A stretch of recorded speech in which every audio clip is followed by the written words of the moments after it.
Bien,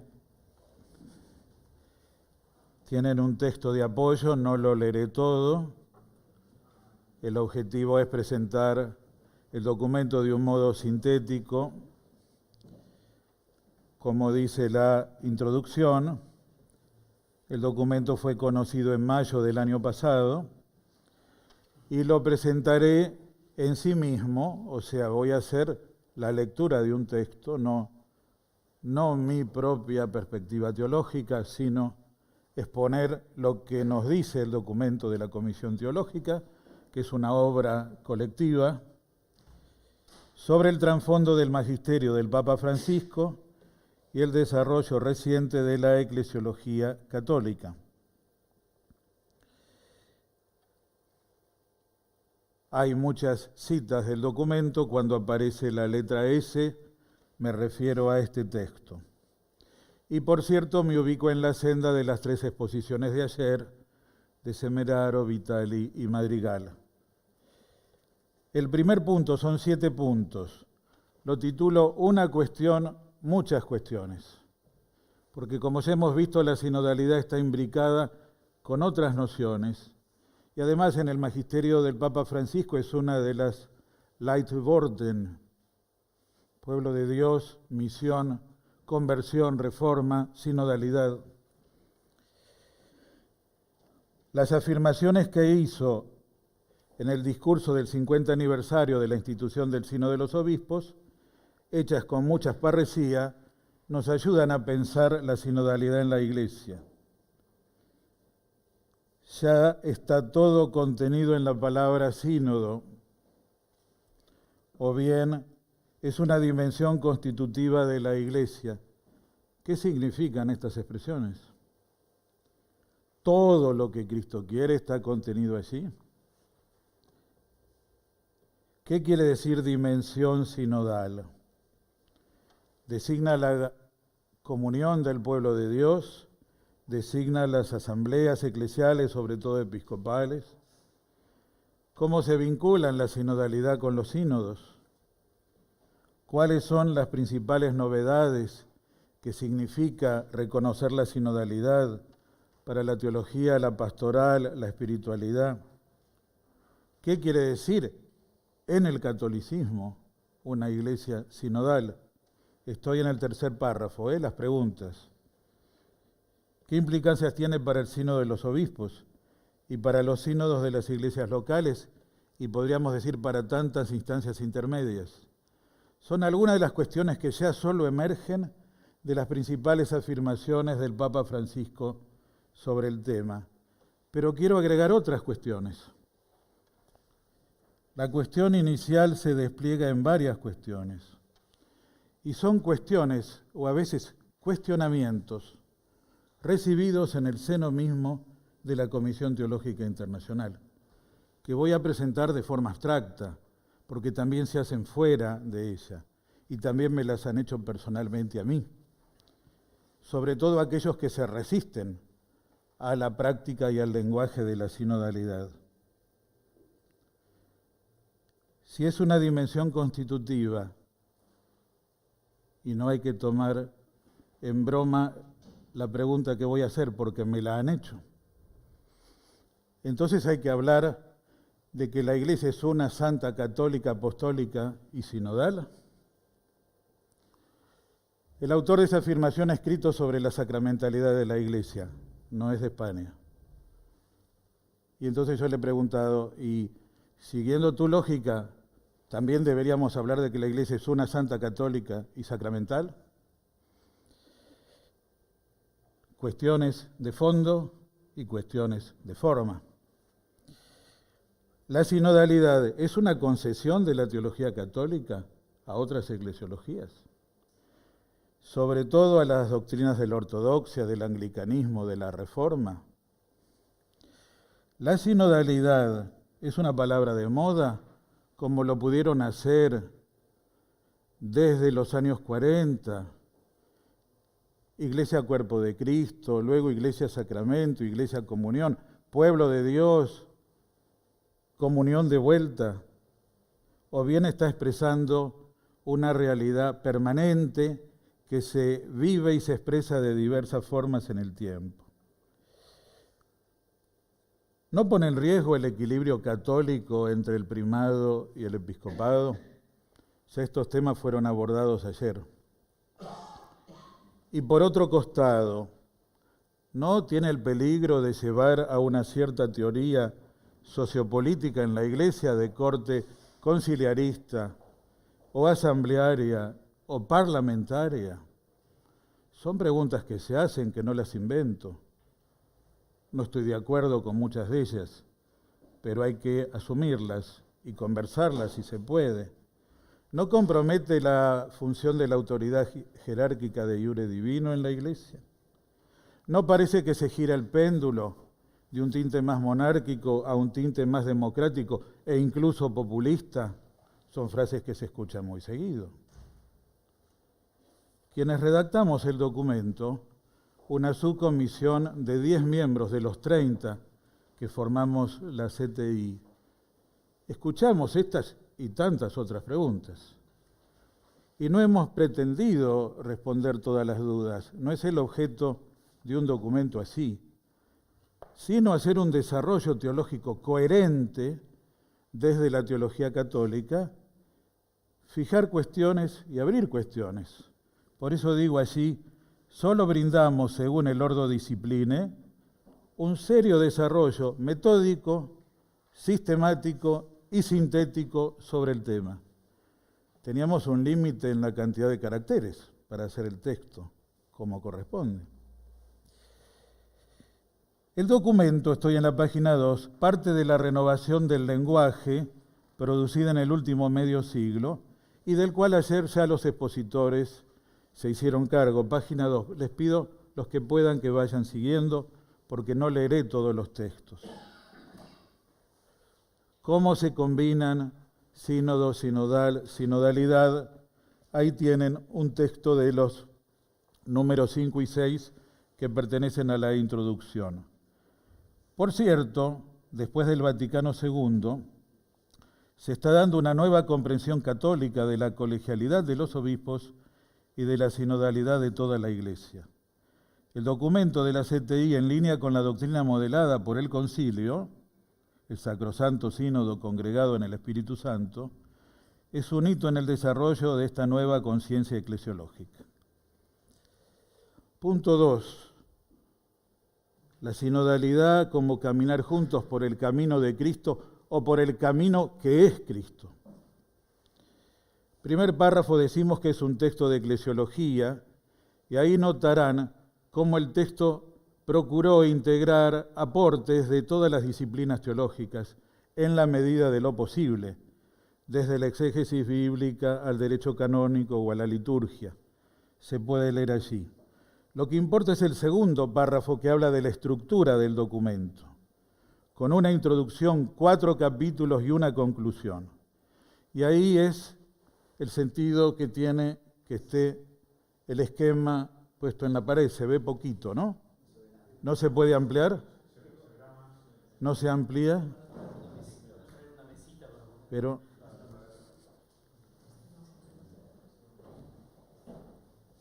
no sé si algunos tienen el documento aquí. Hay edición de San Pablo en Madrid, hay de edición de Dietrich en Roma, hay edición de Ágape en Buenos Aires en castellano.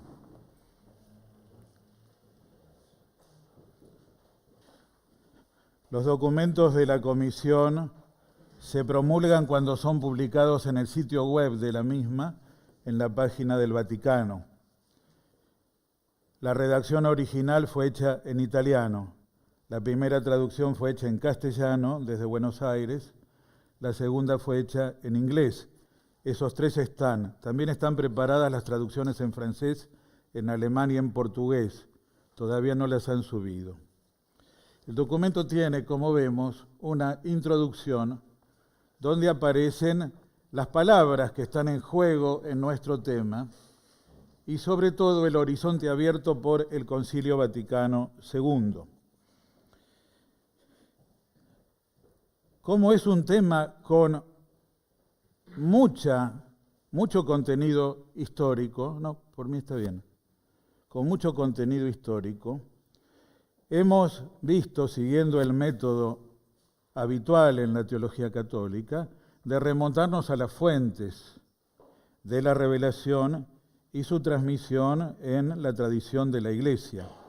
Ese es el capítulo primero.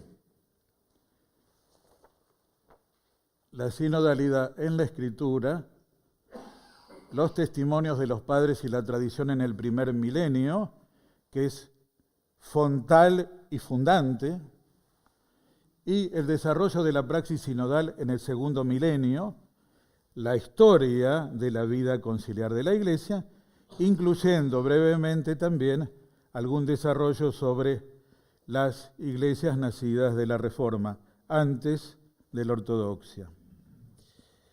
Es un capítulo histórico.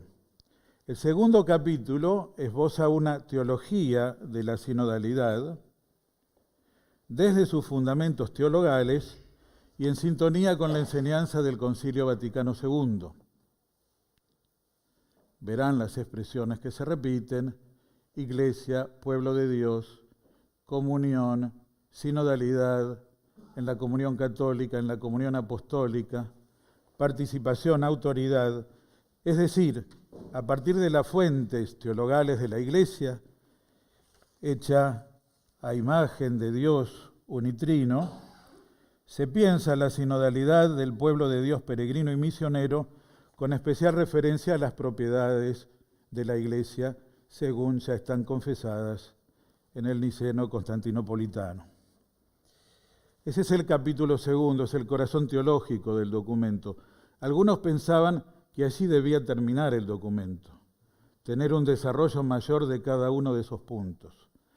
Pero nos parecía, de la mano de la nueva praxis eclesial que está gestando el Papa Francisco y que ayer fue presentada por Dario, un capítulo sobre la actuación de la sinodalidad, de corte eclesiológico canónico, haciéndonos cargo de lo que ya existe en la vida sinodal de la Iglesia e imaginando los sujetos, las estructuras, los procesos y los acontecimientos sinodales, puestos en este orden, primero en la Iglesia local, luego en la comunión entre iglesias particulares, luego en la Iglesia universal.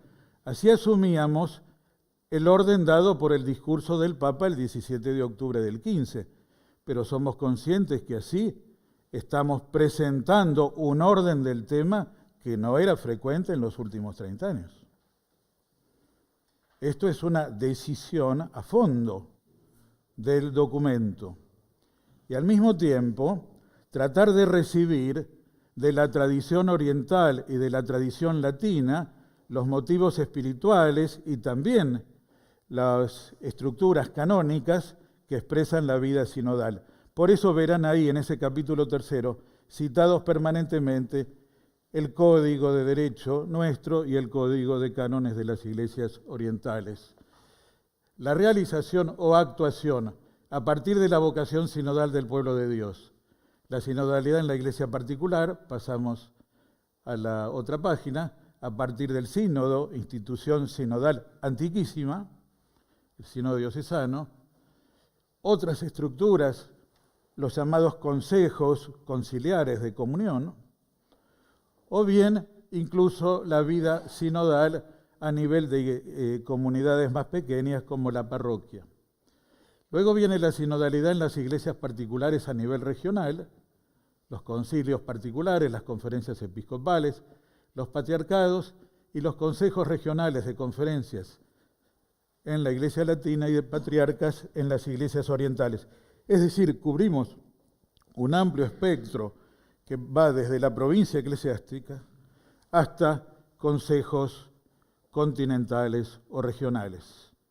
Son las llamadas instancias intermedias de la vida colegial y también su modo de la vida sinodal. Y por fin termina en el horizonte de la Iglesia entera, universal, el Concilio Ecuménico Vaticano II, que como ayer se dijo, es el analogatum princeps de la conciliaridad o la sinodalidad de toda la Iglesia, y el sínodo de los obispos y algunas estructuras del ejercicio sinodal del primado romano. Este es el capítulo tercero. El capítulo cuarto era otro capítulo que miembros de la Comisión de 30 consideraban prescindible. Pero nuestra comisión, luego de afianzarse interiormente, quiso explícitamente que ese capítulo esté. A punto tal que en algún momento una discusión que fue la siguiente: si no aceptan el capítulo cuarto, dejamos de elaborar el documento. Porque la dimensión pastoral es una dimensión de la teología, de toda la teología. Por lo tanto, el capítulo cuarto, que se titula Conversión para una renovada sinodalidad, porque la sinodalidad está siempre en la Iglesia, pero la queremos de un modo renovado, comienza con el llamado a la conversión personal, comunitaria, pastoral, institucional. Esta frase no ha entrado fácilmente en el lenguaje teológico y eclesial europeo en los últimos 10 años. Yo recuerdo que en el Sínodo de 2012 algunos me decían: ese es un invento de ustedes, para ustedes, los latinoamericanos, hablar de conversión pastoral y misionera. La Evangelii Gaudium la ha puesto en el corazón y en la dinámica de toda la Iglesia. Desde un horizonte de conversión aparecen los motivos espirituales, una espiritualidad de comunión, en línea con Novo Milenio Ineunte y tantos documentos, el corazón de la praxis sinodal, la escucha y el diálogo para un discernimiento comunitario, los reflejos ecuménicos y los reflejos sociales o una diaconía social de la sinodalidad. Volveré sobre esto. Muchas gracias, Carlos. Podemos dejarlo en la otra página, en el capítulo primero. Muchas gracias. Bien, el capítulo primero presenta una teología bíblica del camino y del caminar juntos a partir de las teologías de Lucas, de Juan y de Pablo. La teología lucana del Jesús caminante y la teología joánica de Jesús camino.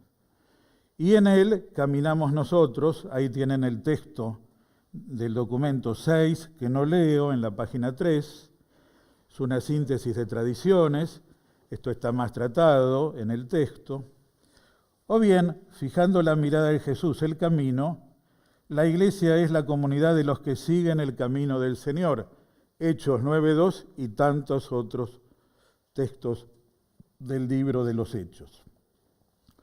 Pero junto a la aproximación desde las teologías del Nuevo Testamento está la comprensión del acontecimiento de Jerusalén, narrado en Hechos 15, reunión, asamblea, sínodo, concilio, como la experiencia paradigmática de la tradición que funda la tradición sinodal y conciliar de la Iglesia, y donde, frente a un desafío pastoral y doctrinal, como fue la crisis judaizante, que pretendía reducir la Iglesia a una secta, el Espíritu Santo, iluminando el discernimiento apostólico y eclesial, da un paso hacia adelante para abrir la Iglesia al mundo de los pueblos, de las culturas, para que sea, como pongo allí, Hechos 15:14, un pueblo de pueblos o de naciones.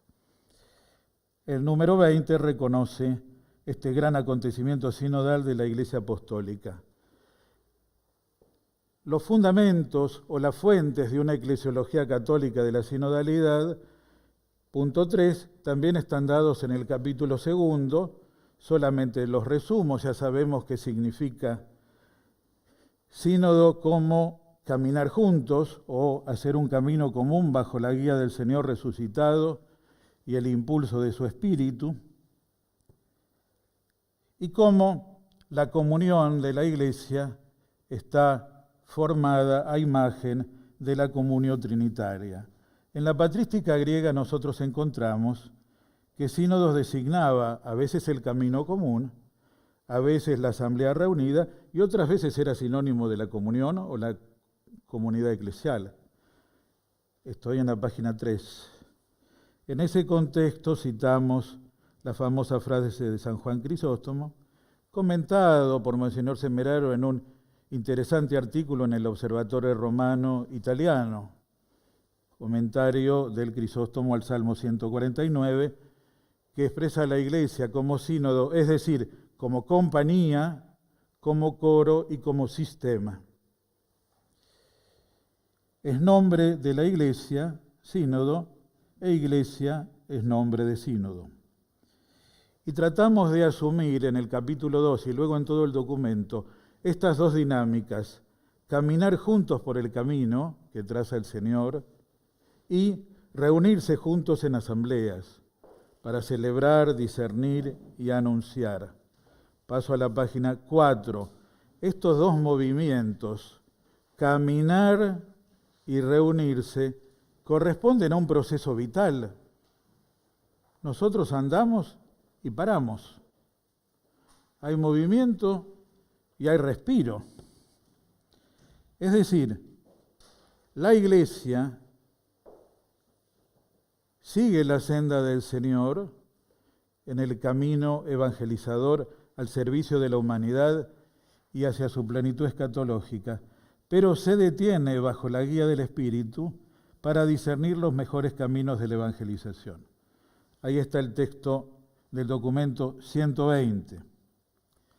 Hemos puesto especial énfasis en dos fundamentos teologales: el Espíritu, que es principio de comunión en la Iglesia como comunión en el Espíritu Santo, tanto comunio personarum como comunio ecclesiarum, y la Eucaristía como el corazón de la vida sinodal de la Iglesia, la sinaxis eucarística, fuente, centro y culmen de la comunión y por lo tanto de la sinodalidad.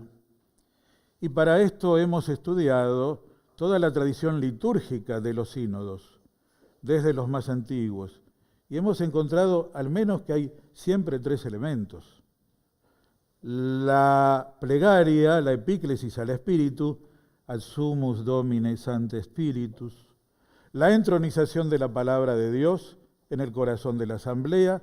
En el Vaticano II, conforme a una antigua tradición, estaba abierta en el prólogo de San Juan; y la celebración de la Eucaristía.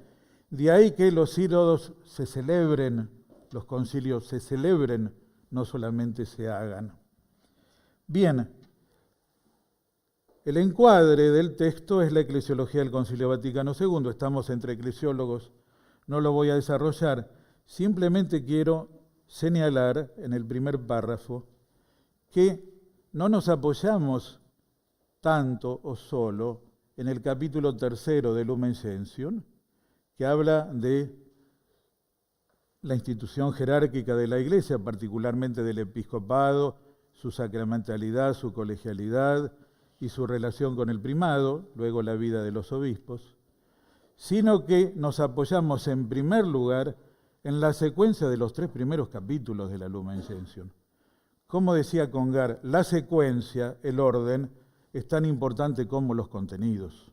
Los profesores de eclesiología lo sabemos. Es la totalidad del misterio de la Iglesia, capítulo 1, que se realiza como social e históricamente como pueblo de Dios en el mundo, capítulo 2, y donde la institución sacramental del episcopado encabezado por el primado está al servicio de edificación de la Iglesia, como dice el número 18 o comienzo del capítulo 3. Por lo tanto, todo el esfuerzo está puesto en desarrollar la sinodalidad a partir de esta lógica arquitectónica de la Lumen Gentium, haciendo bien el misterio, sobre todo en el pueblo de Dios, y también en el capítulo relativo a la colegialidad del episcopado y su relación con el primado.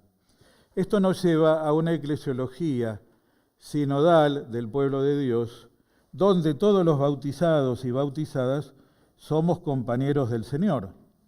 Somos miembros de lo que Francisco siempre repite, el santo pueblo fiel de Dios.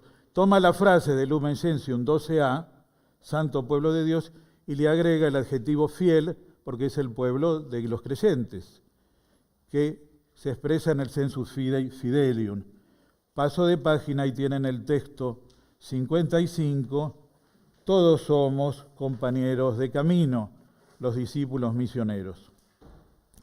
Por eso el documento enfatiza que sinodalidad no designa, en primer lugar, un procedimiento operativo, ni busca una ingeniería institucional, sino que expresa la forma de vivir y de obrar del pueblo de Dios. que camina, que se reúne, que participa. Encontrará más de una vez la expresión modus vivendi et operandi, la naturaleza de la Iglesia de Cristo que camina en la historia germen del reino. Y aquí aparece un número clave en el documento que es el número 70, que es la conclusión del capítulo segundo, mejor dicho, de los capítulos 1 y 2, y la apertura de los capítulos 3 y 4. El capítulo 70 es un número clave en el documento, ya adelantado en su concepción por los números 6, 7 y 8 de la introducción. ¿Por qué? Porque allí habla de la sinodalidad en tres sentidos. Es una presentación complexiva o articulada. La sinodalidad como estilo, que marca estilo peculiar, que califica el modo de ser y de obrar de la Iglesia en todas sus dimensiones. La sinodalidad como estructuras y procesos de comunión sinodal a nivel institucional.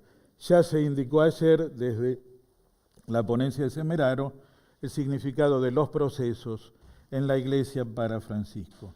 Y en tercer lugar, los acontecimientos, eventos o actos sinodales, desde un concilio ecuménico a un sínodo diocesano, pero también cambiando lo que hay que cambiar a una asamblea parroquial. Es decir, acontecimientos inscriptos en procesos que expresan un estilo, un modo de ser de la Iglesia hoy. Por eso yo tomo allí en nota 13 una frase de Teobald que no estaba comentando nuestro documento, estaba preparando un congreso sobre el tema, que dice que hoy nos encontramos en el punto en que estamos pensando no solamente en la sinodalidad en la Iglesia, sino la sinodalidad de la Iglesia. Y yo análogamente diría, con la enseñanza del Papa Francisco, no solo la reforma en la Iglesia, la reforma de la Iglesia. No solo la conversión en la Iglesia, la conversión sinodal y misionera de la Iglesia. Más abajo, en este punto, queda unir el documento con la praxis y la enseñanza del Papa Francisco y de la Constitución Episcoporum Communio, que ayer fue presentada por Dario, no tengo mucho que decir al respecto, simplemente que los primeros números de esa Constitución registran, son los números más doctrinales, acentos nuevos y positivos de esta teología de la sinodalidad en las iglesias locales y en la Iglesia universal. La nueva figura también es conocida, está expresada en el documento, en el discurso del 15 de octubre del 17, no la repito, la conocemos, pero sí quiero indicar su orientación. Su orientación es mostrar una imagen invertida de la pirámide para recordar y acentuar que el ministerio jerárquico, cima de la pirámide, ahora ubicada en la base, es un humilde servicio al pueblo de Dios, base que ahora se sitúa en la cima. Por eso, si decimos que la sinodalidad está sentada sobre todo en el capítulo segundo de Lumen Gentium, también es verdad que está sentada sobre el capítulo tercero.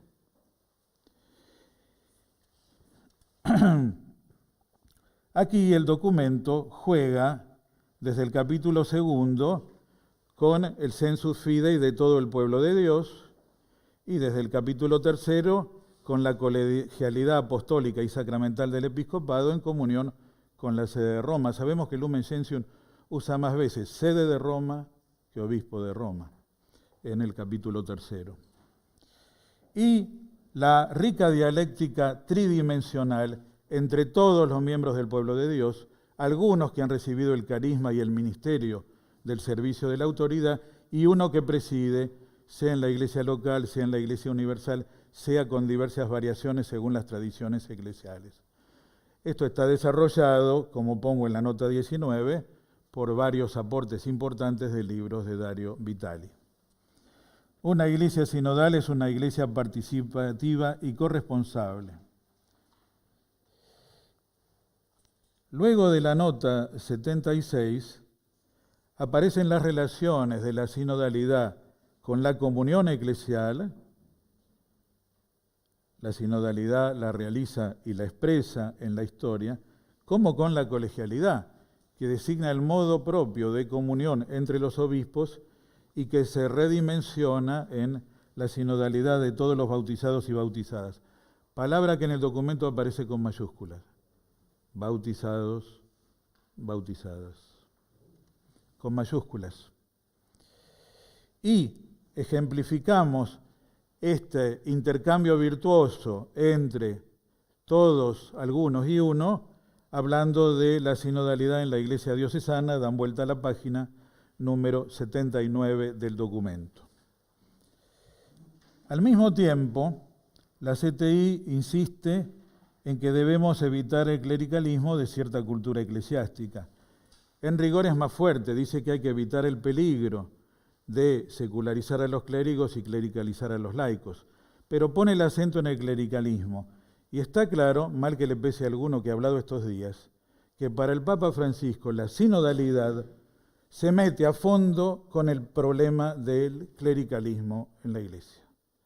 La gran respuesta teórica y práctica frente al clericalismo eclesiástico.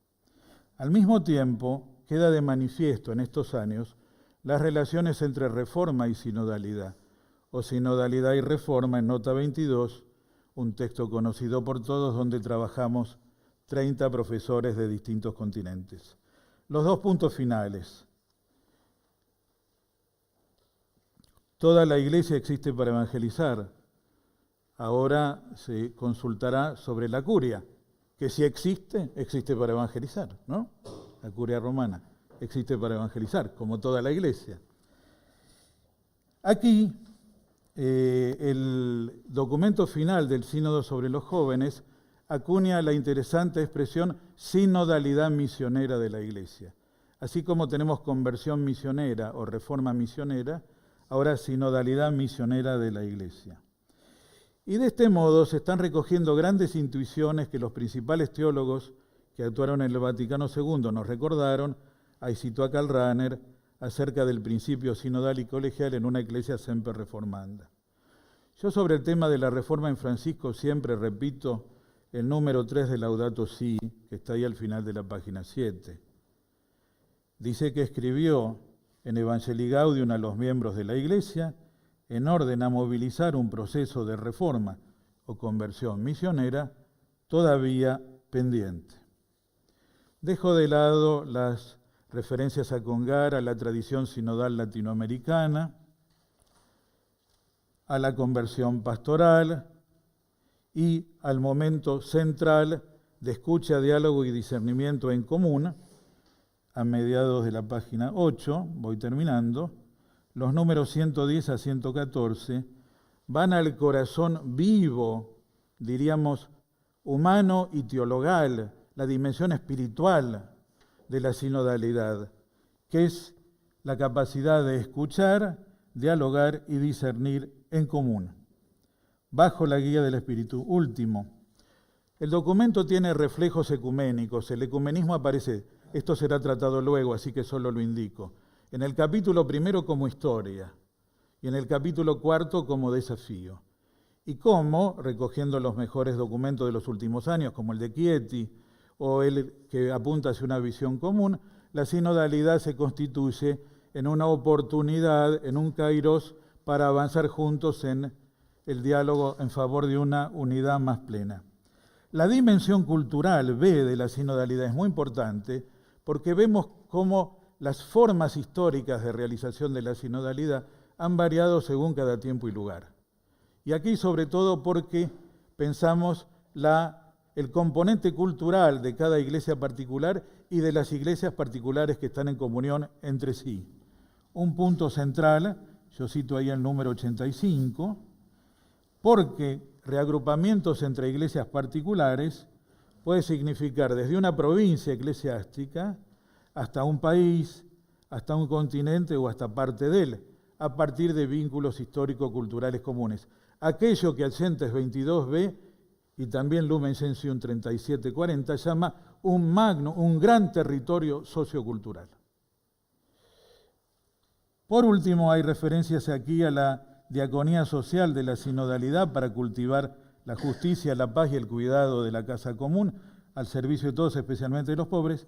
Y termino con un indirizzo, con una orientación hacia nuestra comunidad teológica, que está llamada a ser más sinodal. El documento de la misma comisión en 2012, La Teología Hoy, nos decía que el ministerio de los teólogos, como el de otros en la Iglesia, al tiempo que es personal, es también comunitario y colegial. Y la CTI en el número 76, que Carlos Valer lo tienen allí, con lo cual cierro, nos invita a hacer una teología más sinodal. En la vocación sinodal de la Iglesia, casi al final del párrafo 9, el carisma de la teología está llamado a prestar un servicio específico mediante la escucha de la palabra de Dios, la inteligencia sapiencial, científica y profética de la fe, el discernimiento evangélico de los signos de los tiempos, el diálogo con la sociedad y las culturas al servicio del anuncio del Evangelio. Junto con la experiencia de fe y la contemplación de la verdad del pueblo fiel y con la predicación de los pastores, la teología contribuye a la penetración cada vez más profunda del Evangelio. Aida y Verbum. Además, como en el caso de todas las vocaciones cristianas, el ministerio de los teólogos, al tiempo que personal, es también comunitario y colegial. Y ahora viene la frase fundamental. La sinodalidad eclesial compromete también a los teólogos a hacer teología en forma sinodal, promoviendo entre ellos la capacidad de escuchar, dialogar, discernir e integrar la multiplicidad y la variedad de las instancias y de los aportes. Es lo que estamos haciendo en estos días y queremos hacer una teología en una forma cada vez más sinodal, que la Virgen de la Sabiduría nos ayude a ello. Muchas gracias. Bien.